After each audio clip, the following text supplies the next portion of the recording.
I'm Lance Phillips. Aaron Rodgers is out with a broken collarbone. Certainly there's a spot for Colin Kaepernick now, right? Right? I'm Kiera Lyons, and you would think so, but not from what I'm hearing. It sounds like they're going to be giving it to their backups, and he's still not going to find a job. The guy's got to get a spot. I know. The guy's got to get a spot. It's ridiculous. I mean, at this point, it just doesn't seem like it's going to happen. They play in the CFL then. You think he would? Well, why wouldn't he? He's unemployed. He might as well play in the CFL. I mean, if he wants to play football, play in the CFL. I don't know. That makes sense to me anyways. I guess it depends on your love of the game. Gloves are off. My love is for this game right here. Lance Phillips, Kiera Lyons with you for the Gloves Are Off. We finally got into some regular season of Rustlers, which we're going to discuss coming up shortly. The Wheatland Football League season is winding down. The playoff matchups have been set for that semifinal, which is good. What's on your mind? I mean, it was an incredible court sport weekend for the Rustlers. They came out with, I think all of them swept. Yeah, so they did. First time in maybe ever that's happened. And that's kind of where we'll begin with Rustlers basketball. A couple of big wins on the weekend over the Kings University Friday and Saturday for both teams. But given what these teams have gone through, given what these teams are, would this be seen as overachievement with this early season with victories? With the basketball teams, no. So the women's team played Kings. Kings hasn't been that strong as of recent, so I don't think that them coming away with 2 wins is really that surprising.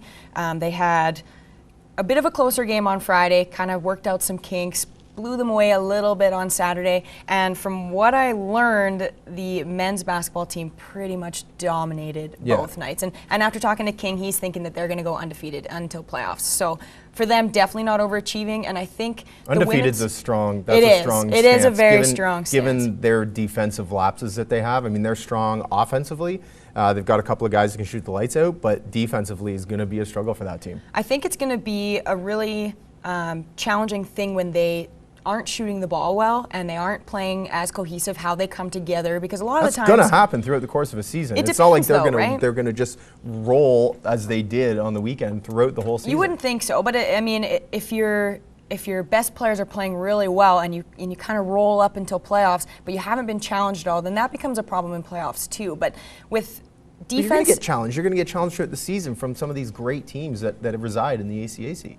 Yeah, I don't know. It's hard to say because I don't know the absolute dominant teams. Like, I know Nate's going to be okay. Nate's always okay. Yeah, they are always okay. That's because their coach knows what he's doing and he knows how to recruit. But if they don't have defense to pull from when they're not shooting well, that's going to cause problems because you need to have defense to create momentum and get your team kind of together. So if they don't have that, that's going to cause issues later on. So you think they're a 24-0 team? No, I mean, I haven't watched them enough to tell, but they're not a 24-0 team. All right, they're not. They could be a good team. They could be an excellent team, a very good team, if they can get that defensive side of the ball sorted out. The women are. I'm not sure where these women are at yet. I mean, playing a bunch of freshmen, I don't know where they're at yet. But I do know where the volleyball teams are at. Where's that? Winning, again. What lessons do you think can be taken from their wins this weekend? Well, I think that what we can take is that the men's team is significantly improved over last year's team, and I think it's improved in the way of leadership. It's improved in the way of their off-court training.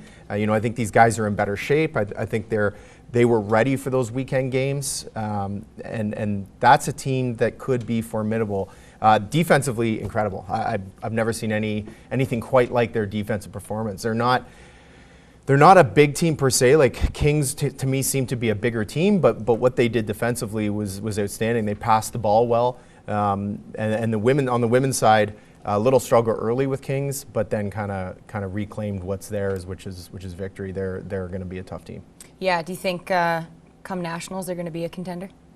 Oh yeah, definitely. I mean, they can't not be at this point. I mean, they have to be ranked first going into the year across Canada, and then beating a team that won the ACAC North last year. Granted, it's a slightly different team, some younger players. That's quite a way to make a statement to start the year. Yeah, especially since that was like the two North top teams. It was supposed to be a battle, and they 3-1, 3-0 Friday. So. Yeah, for sure. I mean, Kings is going to be good, but what we saw to Lakeland is, they're going to be a special bunch of girls, and the fact that they have almost all of these girls back, this year really bodes well. They don't have to start at basic fundamentals of volleyball this year. That they can go right into advanced stuff. They get started right into it, and that, I mean, that means that their rookies also get an opportunity to start in advanced situations, something that they may not get if they were at another school. And they're surrounded by veterans that know how to win. They have a culture of winning, and now they're hosting nationals this year too. So coming in, being national champs, hosting in your gym, they've gone the distance, nationals, they know what it takes, and now they get to do it in front of their home crowd, which is incredibly exciting. Yeah, and I think that that national championship win has rubbed off on the guys' team. I think some of these recruits that they've got probably helped them in that regard. But the men's team is going to be strong. They're going to be very strong. It'd be interesting to see when they play a team like Kiano, who's typically a very good men's volleyball team, usually has some strong internationals on it. Those types of teams will be a real tough test for the men. I think it'll be, that'll give them a good idea as to where they're at. Yeah, for sure. But the women are without a doubt the strongest that I've seen in a long time. Edmonton Oilers, up to the end of Monday night, are 1-3, including 3 losses in a row to the Canucks, the Jets, and the Senators. 2 of those teams not so hot themselves. Is this team overrated? No, I don't think so. I think it's hard to say a team is overrated or underrated when the season hasn't even taken form yet. Like it's just the beginning, and they're so young, and I think people had such high expectations because they did so well last year, but you have to remember they are young. They're going to have slumps. They're going to be a little bit inconsistent. Well, every team, it doesn't matter if you're young or an definitely, old team. but it is a little bit more when you have like a younger squad. It's a little bit more prevalent just because they haven't been there. Their mental toughness isn't the same as a 10-year vet, right? They don't know how to ride the wave quite as well. And then you plant that seed of doubt a little bit, and that can go a long ways too. So I think they're not overrated, and until they're not a playoff team, you can't say that they're overrated, because as soon as the teams make the playoff, it's kind of a crapshoot, right? It's anybody's tournament. Exactly. 4 games in. Exactly. So you can't say they're under or overrated, because there is no season. Why are people even talking about a team being overrated or anything? Why are they talking about a team being anything at this point? 4 games into the season. Because especially in Edmonton, they're crazy about their teams. Well, they are now. Especially the Oilers. They were too before. They were just a lot more pessimistic about it. But they get really into it, and they have really high lapses of panic, and then they have other lapses of excitement, and they just don't know how to balance it out. It's just, you just need to ride the wave and just relax a little bit. We're 4 games in, take a breath. It's going to be a good team. I mean, you can't discount what these guys are going to be capable of. I mean, they've got, as you mentioned, a bunch of young guys that are really, they're exciting guys to watch, and they will be good. I mean, they will be there in the Pacific Division when the season is over. Again, I kind of called them to go to a Cup final last year. I believe that they're still that type of team again and can probably get there this year. Sharapova played in China this weekend, or I guess throughout the week. And China. And won her first title since being back from her doping scandal and her suspension. Do you think that she should be allowed to play after the doping scandal? Well, she served her time. Yeah. So yeah, why not? I mean, if you serve your time, that's fine. I don't have a problem with people returning to play if they've served their time and they're a better member of society, and in this case, the tennis society. I don't have an issue with that, but tennis prison. Yeah, and again, I mean, I'm not sure if she's done that. What else can you hammer her with? Yeah, and she's such a key piece to women's tennis. Even her... If she's winning, she's a key piece. If she's losing, she's nothing to women's tennis as far as I'm concerned. But I think, as a powerhouse, she's second to probably the Williams sister, especially in the last decade. So she's a big tennis name. She's also... Now she has this story behind her, so every time she plays, it's a big ticket thing, which is really good for women's tennis. And she's a very good player, so it brings up the level of competition too. So I think the fact that she's back is nothing but beneficial to the it's good for ratings. To the women's sports. I mean, if you want, definitely. And in this world where organizations, companies are trying, as far as media and pro sports teams, trying to get ratings, this is a way to do it. You can't, if they leave her out of the fold, their ratings aren't as good as they are with her in it. Well, she played Halep, who was ranked number 2 in the world in the opening game of the U.S. final, or the U.S. Open, sorry. And the crowd was packed. Like there was so many people there, and I'm willing to bet that there were more people at that game than there probably were in the final. It was her first game back. She's playing the number 2 in the world, who she's never lost to, and it was really good. Well, people want to see her for the tournament. People want to see this doping phenomenon come back and win. Definitely. You know, and that people love that kind of thing, regardless of whether it's positive or negative. People just like coming out and watching that kind of thing, and you know, it's. What else can you say about it? You either want to see like a big comeback or an epic fail, so you know people are interested either way, right? That's true. NLCS, Game 1 versus the Cubs and the Dodgers. Wilson Contreras made a controversial play at home plate, blocking it on a tag that was made. Runner was called out eventually. Do you agree with this call? Well, no, I thought they were called safe. I thought he was called safe. He was called safe. I apologize. Yeah, he really threw me off there for a second. That's okay. Sorry.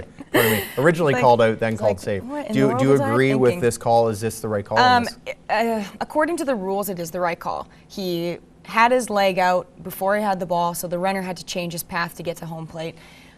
The other consideration is it the right call? I didn't think so. I didn't like it. I didn't like the call because I didn't think it interfered that much. I don't think he was in it intentionally getting in the way to block the plate. I think he was positioning himself to make the play with the ball, and he had. But he took the lane away from the runner with a foot. He took the lane away. The rule resides that if you take the lane away, he's out. Oh yeah, and with the rule, or he's safe. Pardon me. He's safe. Yeah, and with the rule, yes, he is safe. But I didn't really like it. But it's a hard one to kind of consider too, because if you don't have that rule, then he takes the catcher out and ends his season or ends his career, right? So it's. But that one I didn't like because it was a foot. You know, like take a step over. Yeah, but it's the rule. You can't argue the rule. It's like Joe Madden. Joe Madden isn't arguing the rule. He's saying that he hates the rule and hates what it is. And I don't have a problem with that. But like whether or not it's this is a legal play or not, it was clearly an illegal play because he blocked the lane for the runner. And and he did. And it was, you know, his foot/leg was in the way. It's just, to me, it wasn't that crazy of a, you know, he wasn't in the way that much that I thought he should have been called. So then how do you decipher then? It has to be black or white. There can't be gray areas. I know. And this is black and white. His foot is in the lane. Here, I'll draw you a diagram right here. So here's the lane. You think I'm an idiot? Home plate. There's the foot, and the runner has to go around. The home plate's a square. Yeah, it is a square in this case. So, I guess I do, to an extent, I do agree with it because you have issues like Buster Posey, who shattered his leg because of a play like that. So you do have to take it away and protect the catcher because they are in a very vulnerable position when doing that. So you're right. I'll give you that one. He is safe. It's just I didn't necessarily like it that much. Neither did Joe Madden. So CFL, do you think that we will see an all-West Grey Cup? That's entirely possible. I mean, the CFL is an interesting situation right now. The Toronto Argonauts and the Ottawa Red Blacks are into the East playoffs. They are the only two teams in the East, which means it now comes down to Saskatchewan and BC to kind of shore up that fourth place spot and shore up that crossover. Then that team will play either Ottawa and Toronto, and there's a distinct possibility that whichever of those West teams gets through rolls through the East, given the fact that Ottawa and Toronto have had their struggles. I believe that of those two teams, I don't even know. I was going to say I think the Argos are the better of those two teams, but I'm not even 100% sure at this point. I think the Argos are inconsistent, but whether it's Edmonton or whether it's BC or whether it's Saskatchewan who gets through, I think they're all capable of running the table through the East, and you know, obviously we're probably going to see Calgary in there again, and that's a possibility. Do you think that that's good for the CFL as a whole? The divisional format for the CFL is a terrible format. I mean, it's time with 9 teams to just go with your top 6 teams that get in. That's it. The top 6 teams get in. The fact that there's a crossover is absolutely insane. That being said, this year that game is in Ottawa. The Grey Cup is in Ottawa this year. So I'm not sure that it's as good if there's if two Western teams are in that final. Now, if that Western game is in Edmonton or it's in Calgary, the Grey Cup is in Calgary, Edmonton, then maybe so. Maybe it's not such a big deal because now you can get more Western fans in to watch the game. So I don't know if it's good or not. I believe the divisional format isn't good. So do you think that if it is two West teams in Ottawa, what do you think attendance is going to be like? Do you think it's going to be all right I don't anyways? know. What do you think attendance is going to be? Probably not as good as it would be if there was an Eastern team. No, there needs to be an Eastern team in there. I mean, that's my speculation that there needs to be an Eastern team in there. I'm not 100% sure that having two Wests is good in this regard, but maybe it's not. Maybe it works out. Maybe it works out better for them. Yeah. Who knows? Yeah. Albert coming up on the other side, full of tweets for us today.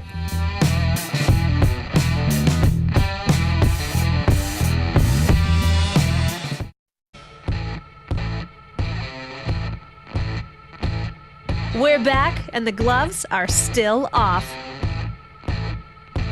Hey, sports fans. Albert joins us. Sunglasses, which we don't really get very often with him. It's winter. It is winter. Tweet. It is winter. It's overcast today as well, so maybe that's why. All right, this is Andrew Mearns at Mearns PSA. You're going to do some pretty neat things, little ginger Oriole, man. There's something about gingers that... Hey, there's mail. What, like that you love or that you just... No, I just love making fun of. Yeah, I feel like that's a lot of people. Like, But hence I keep a have ginger I day. have many ginger friends who enjoy being made fun of, which works for them, I guess. I mean, you're not that far off from being a ginger. You gotta I'm be way careful. far off from being a ginger, not even close. Okay. Not even close. Joe Nako. New York Giants earned first win and beat the Broncos in Denver without top four. I can't even take this picture seriously. No, I know. The picture's unbelievable. How It's does wild. that looks like he has dreads in that picture? No, he looks like he's stoned. Yeah, incredibly. I hope I've never made that face in my life. You've got mail. That's Eli Manning, man. Dan Hanzus. That's about as dirty as it gets, Mike Mitchell. Like, this is the kind of stuff in football that needs to go. What's your take on that kind of thing? That was so close to being such a bad knee or It could have been horrific. It could have ankle. ended Alex Smith's season. Yeah, and it was so unbelievably unnecessary that Yeah. it was hard to watch because it almost looked like he tried to make it look like he fell. No, he definitely too. did. And that made it so much worse. Like you can't even do it and own up to it. Now you're gonna try and fake a fall that you're gonna injure him. Like it just. That's where the just a NFL has to coward. step in and be like, yeah, I don't care if you made it look like you were falling or not. You clearly weren't falling because nobody tripped you. There was nobody close. Yeah, your teammate was close by, but that's got to be suspendable. It's got to be as harsh a punishment as you can possibly make given those circumstances. Yeah, like it has to be. You can't allow players to take those kinds of liberties against top quarterbacks in the league. I mean, Kansas City is one of the best teams in the NFL this year because of Alex Smith. Yeah, I just thought it was very cowardly. It was just Mail in the behind the beak. play, kind of, I'm going to pretend to fall, and I hated everything about it. I just thought it was awful. Bill Simmons. Kaepernick should submit the tape of Bortles' performance today as part of his collusion lawsuit. Bortles is bad. Double B, bad Bortles. He's terrible. Like the fact that, I mean, we've harped on about this before. The fact that this guy's still without a job and they've got guys like Blake Bortles playing as starting quarterbacks is horrific. And the thing that's even more frustrating for Jacksonville is that they got Blake Bortles as quarterback and they've got Fournette at running back who is unbelievably good. So you have this incredible talent at running back and you've got a dog's breakfast handing him off the ball basically. Yeah, it's good that Kaepernick's doing something to try and get a job because I feel like there is something more at play here because it just seems to get more ridiculous as time goes on. There's definitely something more at play Hey, here. there's The fact that, you mind if I go? Oh, yeah. Sorry, that was me. Thanks very much. Yeah. Thanks very much. Adam the Bull, this is Adam the Bull fan. This is staggering. It's been 296 days since a Browns win. It's been 736 days since a Browns road win. It's been 1,058 days since Browns won on the road, not in overtime. Like, they're 0-6 right now. Is this team ever going to win again?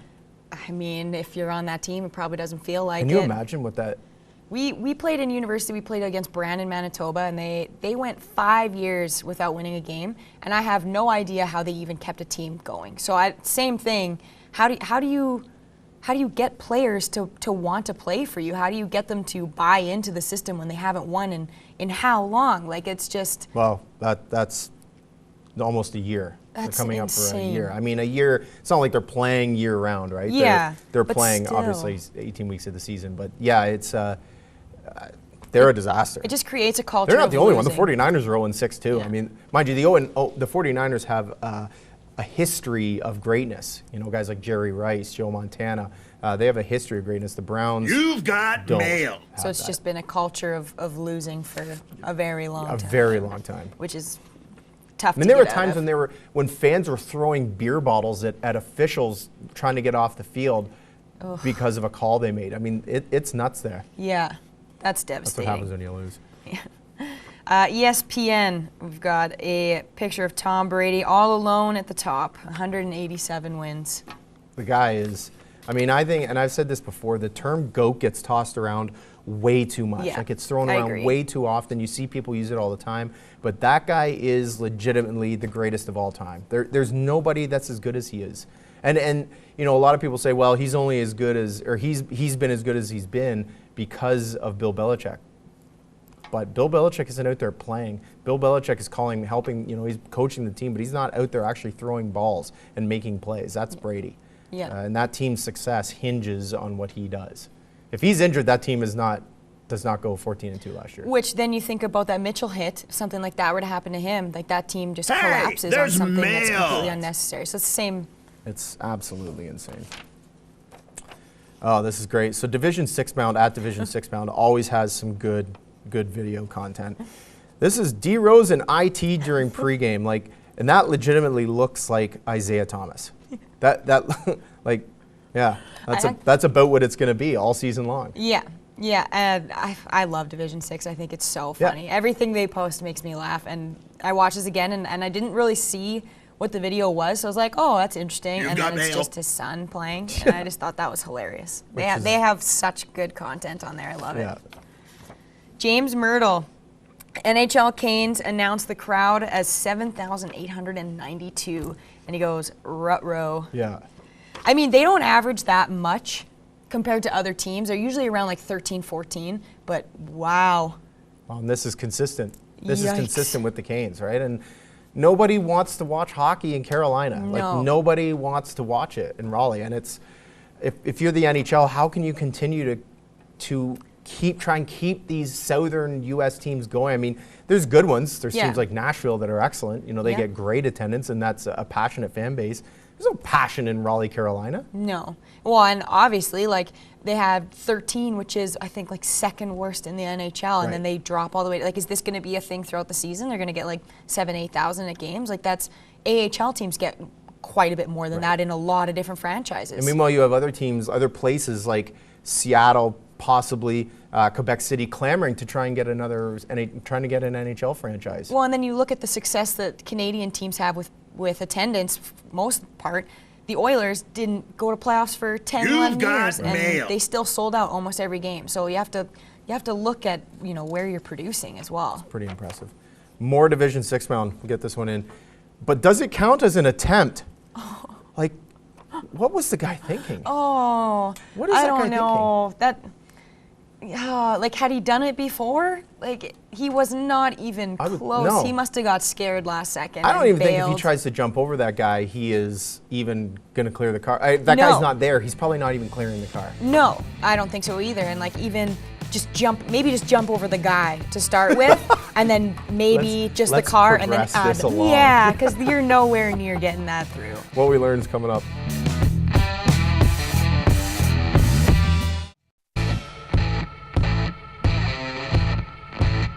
If you can't score, you might as well drop the gloves. A little what we learned, so some lessons that went around over the past week in sports. Why don't you start it off? I definitely can. So the Rustlers had an incredible court sport weekend. They came out with 4 wins. What did we learn from that? We learned that, what I believe we learned is that a national championship win helps recruiting across the board. Oh, yeah.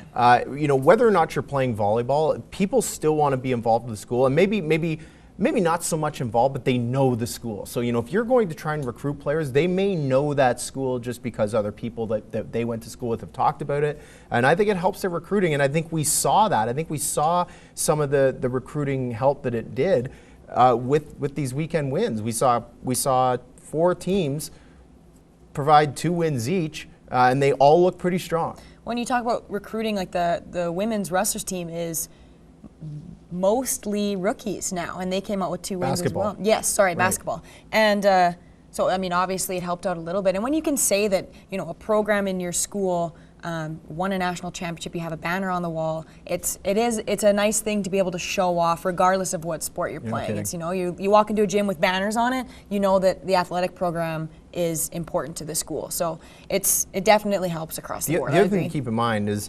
the women's wrestlers basketball team is 2 years removed from a 24-0 season and 3 from going 22-2, if I'm not mistaken.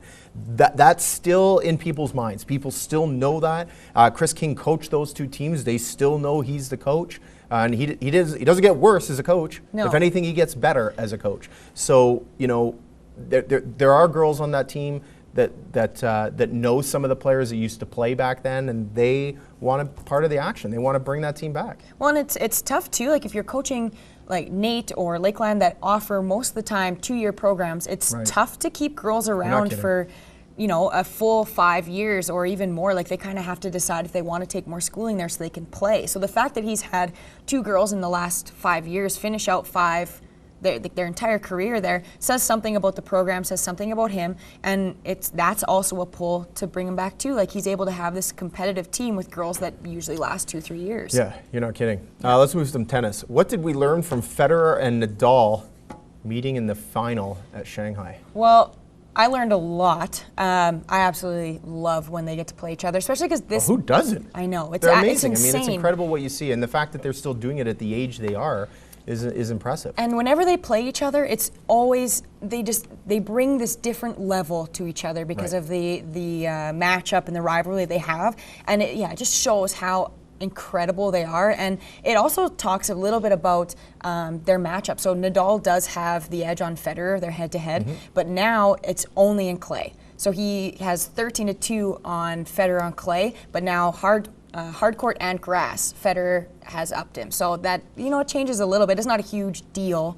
in the scheme of things, but it's kind of a cool little stat. They can play on asphalt. It wouldn't matter what they played on. They play in a parking lot. Yeah, as long as they're playing each other, there's always going to be some compelling sports television that happens. Oh, it's just, and like I didn't get to watch the final, but I did watch all the highlights. I watched Federer play Del Potro, and he played pretty good. It wasn't as confident as I'd definitely seen him before. And then watching the highlights and like kind of the breakdown of the game against Nadal, he looked incredible, and so did Nadal. They play so confidently against each other that it's amazing to watch. I was so jealous of people at that game. It would have been absolutely insane to be at.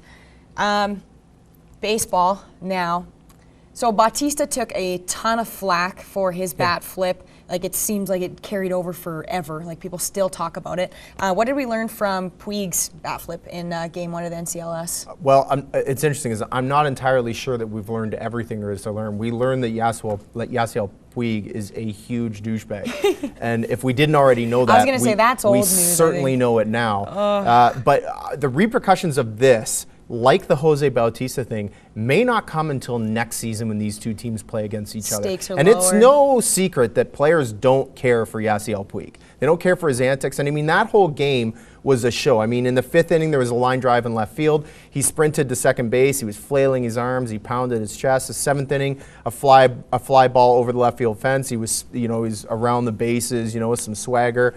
He got that curtain call out of the dugout, tongue's wagging out of his mouth. Like, yeah, it's borderline gross. And I think, like I said, we learned that he's a huge DB, and that we're going to see what happens next year, and we're going to learn the rest of this come next year. And if he gets away with that, that's pretty pathetic, I would say, to Cubs players. I highly doubt he will.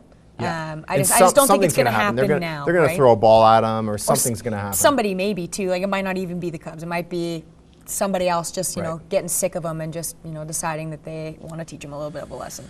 Justin Verlander played pretty well in Game 2 of the ALCS. What did we learn from that performance? Holy, that was just insane. Yeah, it's nuts. He's so good, and like his junk is just Like, yeah, and it was just pitch moving count what? so well. What pitch count? 124. What And, pitch count? What like, pitch count? Yeah, and the fact that he was able to play out the full game is so good for their bullpen, right? If you're able to save your pitching, like longevity is so huge in the bullpen. In the playoffs, in the regular season too, but the fact that he's able to do that by himself, close out the game with a win, is huge for that team going forward. When they think back, and regardless of what happens this year, when they look back at that trade with the Tigers, they gotta believe they won that. Oh yeah. I mean, that guy is a stud, and he's been a stud most of his career. And you know, I think a lot of people have kind of said, you know, age has caught up with him, and you know, he's not the same guy he once was. He put a lot of that to rest. Oh the yeah. other night. Yeah, it didn't. Age and fatigue didn't seem to be a factor at all in his Asian game. fatigue. Yeah, Asian fatigue. Asian fatigue. Is that what it sounded like I said? No, that you did say Asians age. don't get fatigued. What, are you losing it? Ottawa Senators swept the West. What did we learn from their 3-0-2 start to the season? Well, it was announced on Monday that Erik Karlsson's returning to the lineup tonight versus the Canucks. And, you know, had they kind of struggled out of the gate, I would say we learned that they desperately need Erik Karlsson. But what we've learned is that this team just got exponentially better with arguably the second, maybe third best player in the world right now. He's back in the lineup. Yeah. So they're already 3-0-2 to begin the season, and Erik Karlsson just makes them that much better. They may be a serious force to reckon with this year in the Eastern Conference. I definitely agree. They showed that, you know, they aren't just Karlsson. Like, even though he was a Right. huge piece last year of getting them to where they got to, they obviously showed that they can do it without him too. I mean, it's only 3 games, it's early in the season, so I don't want to jump to crazy conclusions, but at the same time, like, they were playing fantastic hockey, and now they add their best player. And that being said, a lot of the times you add your best player back, dynamics change as well, right? Like, Right. a lot of times they go missing, other people, or they go missing, they don't go missing, and they get injured or whatever the case may be. Other players step up because they need to, and then when their best player comes back, they take that step back, and it can be a really different team. Well, it is a different team. Yes. I mean, he makes them. I just can't believe how much better he makes them. That's Oh, for sure. he's so good. Over-under's coming up.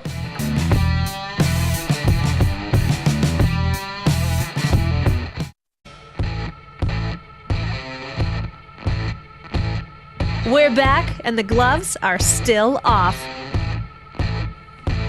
Welcome back, friends. Lance Kiera with you. Over-under. I got some doozies in here for you. Oh, Yeah. that makes me a You got little bit some- You got nervous. some good ones?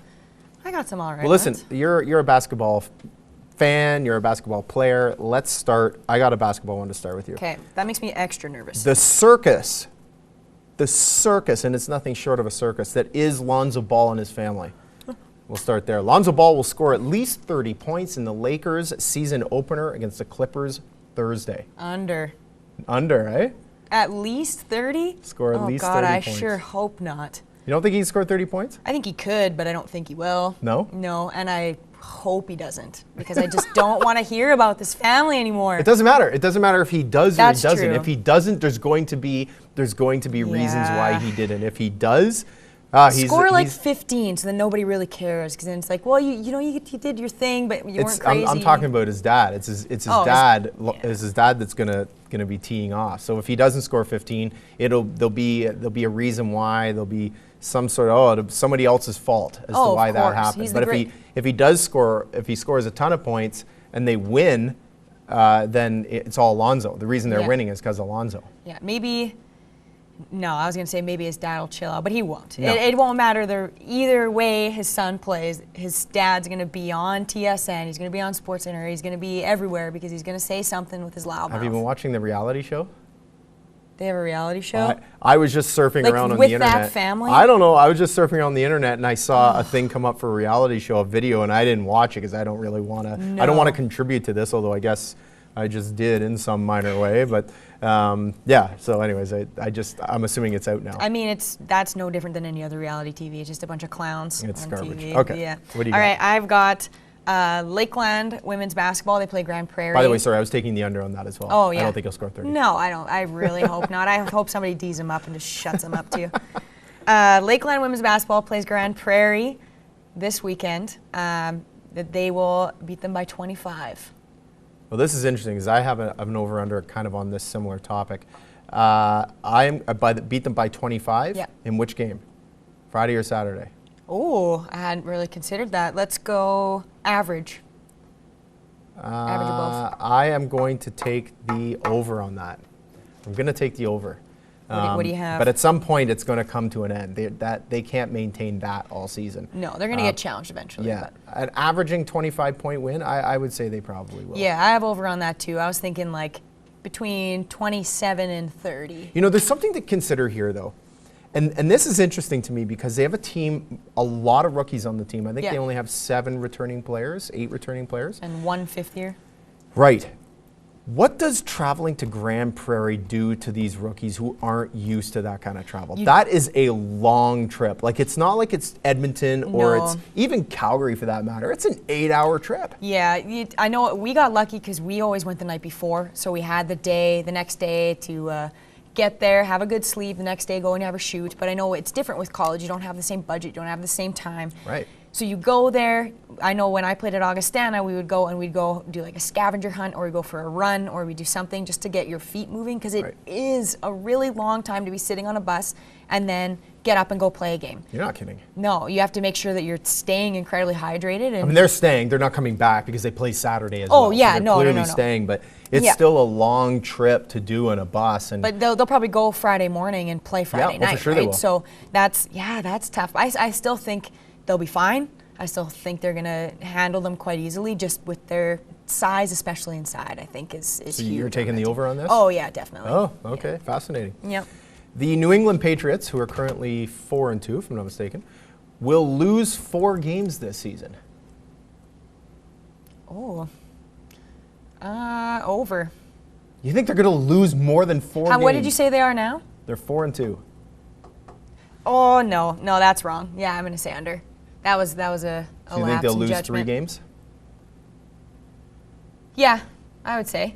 I mean, I don't have a huge base of knowledge to create this judgment this on, is the but thing. It's kind of like sports betting, right? I get a kick out of this because, and this is sports betting, basically. That's what we're it's doing. exactly what it we're is, betting, yeah. basically, here. But if Tom Brady goes down, they're going to lose a lot more than 4 games.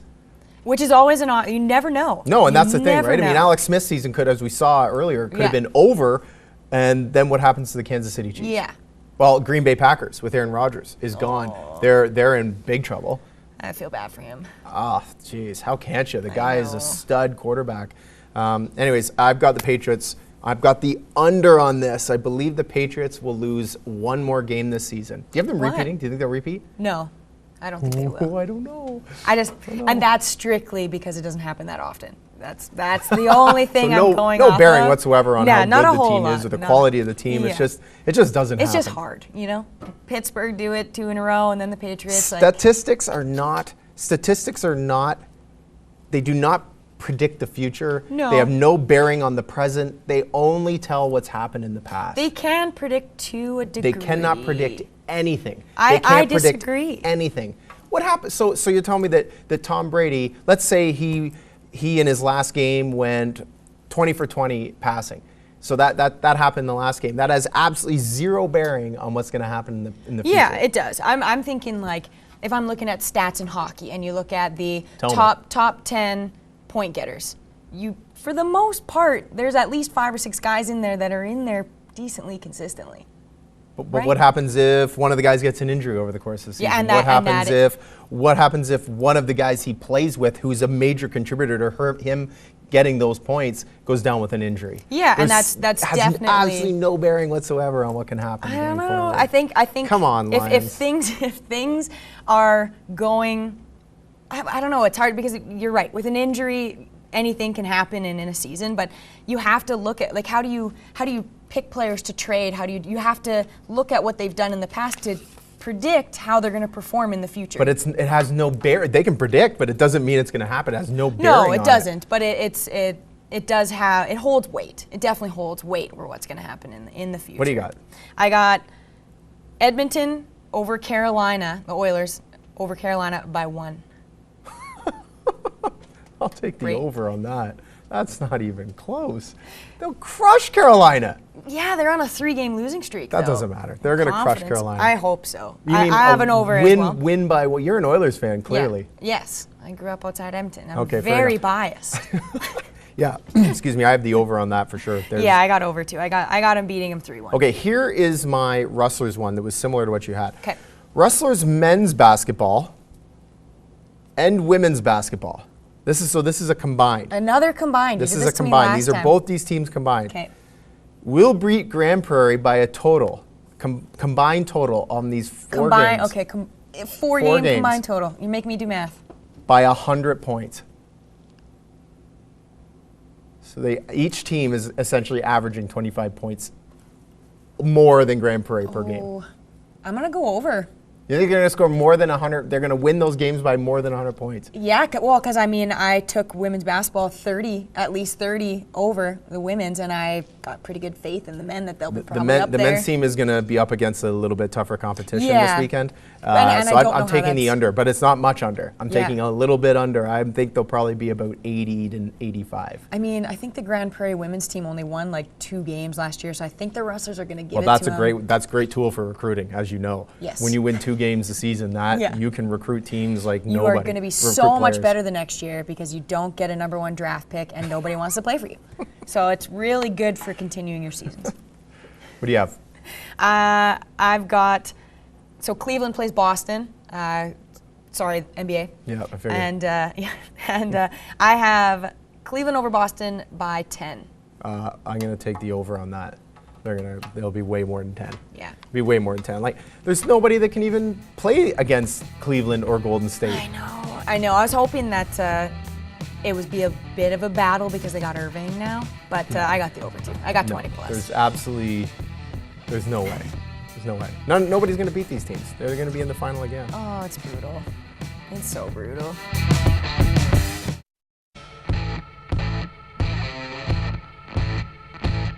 We're back, and the gloves are still off. Colin Kaepernick. We're going to talk about him some more because it's worthy chat. Yeah, It's no, I worthy agree. chat. Yeah. Considering he still doesn't have a job in the league, I still think he should move to the CFL if he wants to play football. If he really wants to play football, it's time to consider another league other than the NFL. I'm not saying what's happening down there is right, but it's time to consider something different. And recently, he filed a grievance against the league for what he believes is collusion with the owners. Yeah. What's your take on this? I mean, I don't blame him. I really don't blame him. I don't know if it's going to get him anywhere, though. It has to, like, what actual evidence does he have? That's the thing that's going to be tough. Here's what's happened. His attorney filed this statement on why the grievance was filed. We can confirm this morning that we filed a grievance under the CBA on behalf of Colin Kaepernick. This was done only after pursuing every possible avenue with all NFL teams and their executives. If the NFL, as well as all professional sports leagues, is to remain a meritocracy, then principled and peaceful political protest, which the owners themselves made great theater imitating weeks ago, should not be punished, and athletes should not be denied employment based on partisan political provocation by the executive branch of our government. Such a precedent threatens all patriotic Americans and harkens back to our darkest days as a nation. Protecting all athletes from such collusive conduct is what compelled Mr. Kaepernick to file his grievance. Colin Kaepernick's goal has always been and remains to simply be treated fairly by the league he performed at the highest level for and to return to football playing field.